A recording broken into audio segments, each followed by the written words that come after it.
Assalamualaikum warahmatullahi wabarakatuh. Sebelumnya perkenalkan, saya Rani Anggreni. Di sini saya akan sedikit menjelaskan atau menyampaikan mengenai konsep dasar tujuan pembelajaran. Yang pertama, tujuan pembelajaran. Konsep dasar dalam dunia pendidikan, tujuan pembelajaran merupakan komponen krusial yang menjadi fondasi setiap kegiatan belajar mengajar. Tujuan pembelajaran berfungsi sebagai peta jalan yang mengarahkan proses pembelajaran, memastikan bahwa setiap langkah yang diambil memiliki arah dan makna yang jelas. Konsep dasar tujuan pembelajaran mencakup berbagai aspek penting yang perlu dipahami oleh para pendidik, mulai dari pengertian, komponen, klasifikasi, hingga manfaatnya dalam perencanaan pembelajaran yang efektif. Pengertian tujuan pembelajaran. Yang pertama, definisi. Tujuan pembelajaran adalah pernyataan spesifik yang menggambarkan apa yang diharapkan dapat dicapai oleh peserta didik setelah menyelesaikan suatu proses pembelajaran. Yang kedua, fokus. Tujuan pembelajaran berfokus pada perubahan perilaku, pengetahuan, atau keterampilan yang dapat diukur dan diamati. Yang ketiga, panduan. Tujuan pembelajaran berfungsi sebagai panduan bagi guru dalam merancang, melaksanakan, dan mengevaluasi proses belajar mengajar. Dan yang keempat, kejelasan. Tujuan pembelajaran harus dinyatakan dengan jelas, spesifik, dan dapat diukur untuk memastikan efektivitas proses belajar. Yang selanjutnya, komponen tujuan pembelajaran. Yang pertama, audiens atau peserta didik. Menentukan siapa yang akan mencapai tujuan pembelajaran, misalnya siswa kelas tertentu atau kelompok peserta didik spesifik. Yang kedua, behavior atau pelaku. Menggambarkan perilaku atau kinerja yang diharapkan dapat ditujukan oleh peserta didik setelah proses pembelajaran. Yang ketiga, condition atau kondisi. Menjelaskan situasi atau keadaan di mana peserta didik diharapkan dapat menunjukkan perilaku atau kinerja yang diinginkan. Yang keempat, degree atau tingkat keberhasilan. Menetapkan kriteria atau standar minimal yang harus dicapai oleh peserta didik untuk dianggap berhasil mencapai tujuan pembelajaran.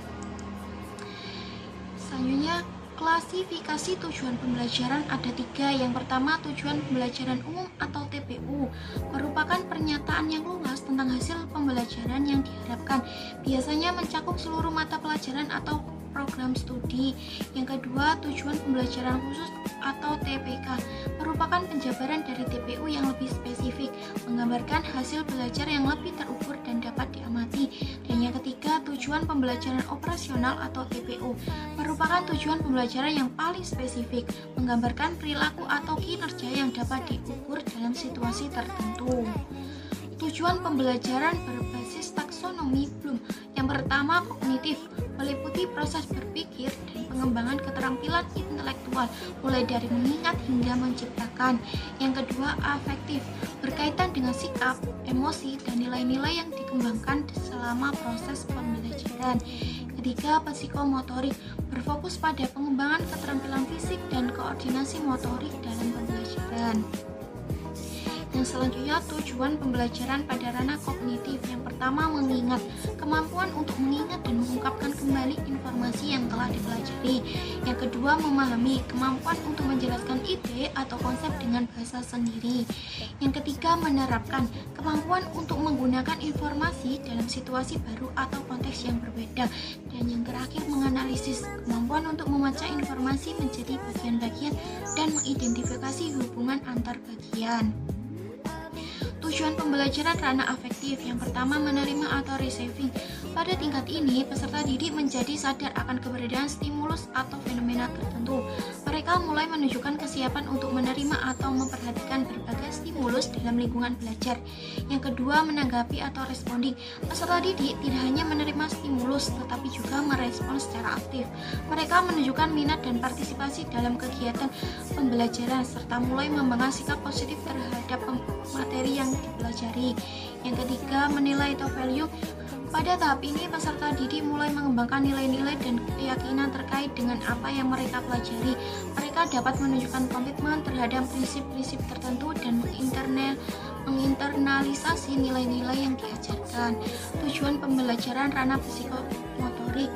Yang pertama, tingkat meniru. Deskripsi mengamati dan meniru gerakan. Contohnya meniru gerakan tangan guru saat menulis. Yang kedua, tingkat presisi. Deskripsi melakukan gerakan dengan cepat. Contohnya menggunakan prosedur laboratorium dengan akurat. Yang ketiga, tingkat manipulasi. Deskripsi melakukan gerakan dengan instruksi. Contohnya menggunakan mikroskop sesuai petunjuk.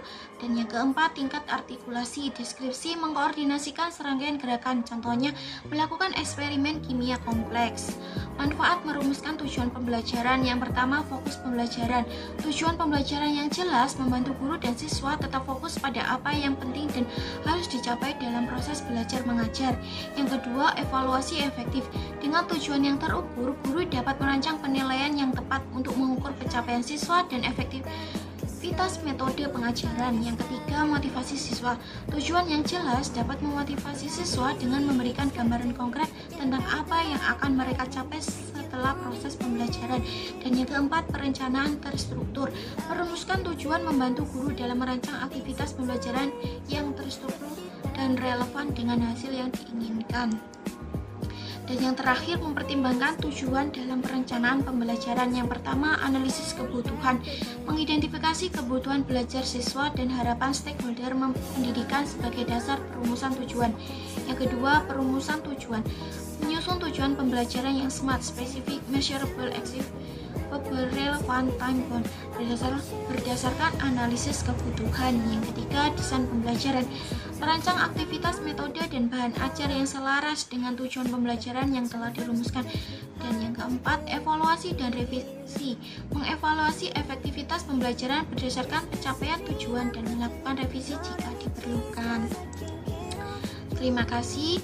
Sekian yang dapat saya sampaikan mengenai konsep dasar tujuan pembelajaran. Kurang lebihnya mohon maaf. Wassalamualaikum warahmatullahi wabarakatuh.